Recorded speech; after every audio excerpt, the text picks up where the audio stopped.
The drama surrounding Sophie Cunningham began long before she realized she had been pulled into a storm. It started, as many modern controversies do, with a single viral clip, one that had nothing to do with her until the internet decided it did.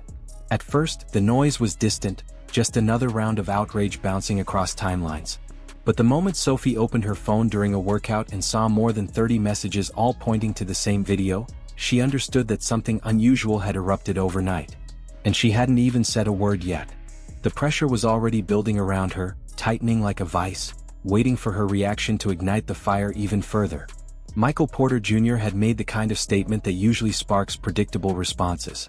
During an interview, he casually mentioned that elite 8th grade boys, top-tier AAU prospects, future D1 athletes, kids already standing 6 feet tall and dunking with ease, could beat a WNBA team. Not high school boys, not college freshmen. 8th graders. The moment the clip resurfaced, social media exploded. Fans, analysts, and critics dissected every second of the interview, demanding outrage from WNBA players and expecting a wall of denial to form instantly. The internet wanted a fight, and it waited for the league to push back in unison. But Sophie Cunningham didn't respond the way people expected. When she finally saw the clip, she didn't react with anger, denial, or disbelief. She didn't call it disrespectful. She didn't accuse Michael Porter Jr. of tearing down women's sports. Instead, she gave the one response that triggered more fury than any insult ever could. She told the truth. She admitted openly, calmly, and without hesitation that elite 8th grade boys might actually beat a WNBA team. She acknowledged the obvious physical differences that shape the sport.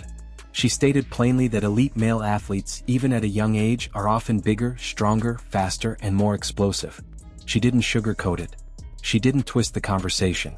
She didn't hide behind emotion or narrative. She simply said what many players whisper privately but never dare say publicly.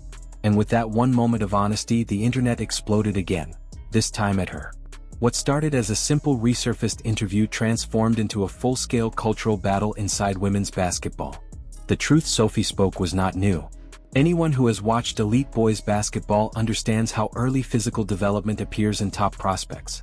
But acknowledging this publicly shattered an illusion many fans clung to tightly, an illusion built over years of online debates where certain voices insisted that WNBA players could beat Division I men, elite high school boys, or even challenge NBA players one-on-one.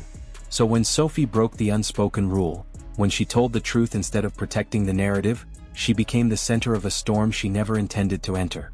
She wasn't defending men. She wasn't attacking women. She wasn't diminishing her league. She was just honest. And that honesty exposed cracks in the foundation the WNBA's online culture had been balancing on for years. Before Sophie even got a chance to finish her workout, arguments spun into overdrive. Some fans praised her for being real, grounded, and unafraid to speak openly. Others lashed out, furious that a current WNBA player would dare validate what they believed should never be said. Critics didn't want to hear logic. They didn't want to consider athletic development, physical biology, or the reality of youth sports. They wanted unity, and Sophie had broken formation. Her willingness to acknowledge the obvious was treated like a betrayal. As the debate intensified, the internet did what it always does. It latched onto distractions instead of substance. Critics began debating the timeline of Michael Porter Jr.'s story. They argued about what year he was in 8th grade, whether he mismatched ages in his memory, or whether his personal experience aligned perfectly with Sophie's timeline. They obsessed over technical details because it was easier to argue about a calendar than confront the uncomfortable truth sitting in front of them. Sophie quickly recognized that the timeline debate was a smokescreen. It allowed people to avoid answering the real question: could elite 8th grade boys beat WNBA players? And her answer remained the same: probably yes. But as soon as she said this publicly, the backlash sharpened. Some fans accused her of being a pick-me, a term thrown around carelessly to shame women who refused to follow the approved script. Others tried to twist her words, claiming she was disrespecting her league or diminishing women's achievements. None of it was true, but truth no longer mattered. What mattered was emotion. What mattered was protecting an image at all costs, even if that image was built on shaky ground. The loudest pushback came from the old guard, veteran voices connected deeply to the WNBA's past identity. These were the people who had fought for years to elevate the league and were fiercely protective of its reputation. They were used to defending women's basketball from criticism, real or perceived. So when Sophie refused to shield the league with a comforting narrative, they reacted with anger. Basi. accused her of hurting the movement. They claimed she was giving ammunition to critics. They insisted she was undermining women's progress by admitting something they didn't want acknowledged. They didn't want honesty. They wanted solidarity, even if it meant repeating something unrealistic. As the tension continued to rise, Angel McCoughtry stepped in, delivering one of the most emotional responses of the entire controversy. She framed Michael Porter Jr.'s comment as obsession, questioning why he talked about women so often. She shifted the conversation away from athletic comparison and into the struggles women face: pregnancy, periods, family responsibilities, emotional workloads. She argued that women endure more pain and pressure than men ever consider. These points were true and no one disputes them. But the problem wasn't the truth of her words. It was that her response never actually addressed the question. Angel didn't talk about basketball. She talked about respect. She talked about inequality. She talked about hardship.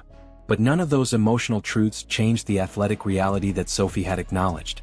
Instead of answering the question, Angel reframed it into a moral argument, accusing people of disrespect for even making the comparison. She insisted that NBA players like Kobe Bryant or LeBron James never pointed out differences between the leagues.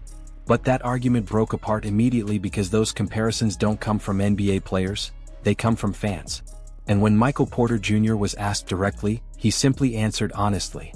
Angel's response sounded empowering, but online audiences quickly picked it apart. They highlighted contradictions, pointing out the many WNBA players who take extended breaks or sit out games. Critics compared her words to her own missed games, to other players' load management decisions, and to recent controversies within the league.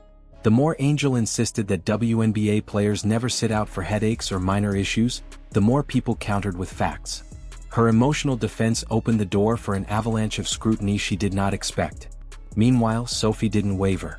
She stayed grounded in logic, not emotion. She didn't argue about women's pain tolerance or women's responsibilities. She stayed focused on athletic development, something she understood intimately. Her realism made Angel's emotional framing seem evasive in comparison. And that contrast fueled the fire even further. What had begun as a simple disagreement about basketball now spiraled into a full-scale identity battle within the WNBA. Fans split into two camps. On one side were those craving honesty, a generation of fans who appreciated straightforward conversations about athletic differences and did not feel threatened by them. On the other side were those determined to defend the league's image at all costs, even if it meant denying physical realities that every coach and athlete acknowledges privately.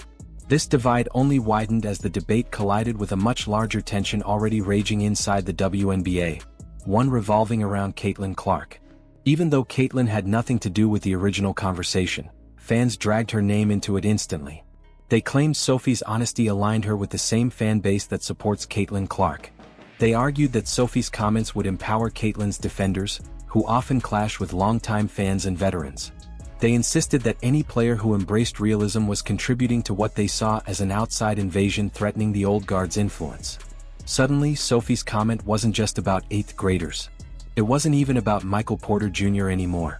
It was about the league's culture war. It was about the old guard versus the new wave. It was about authenticity versus narrative control.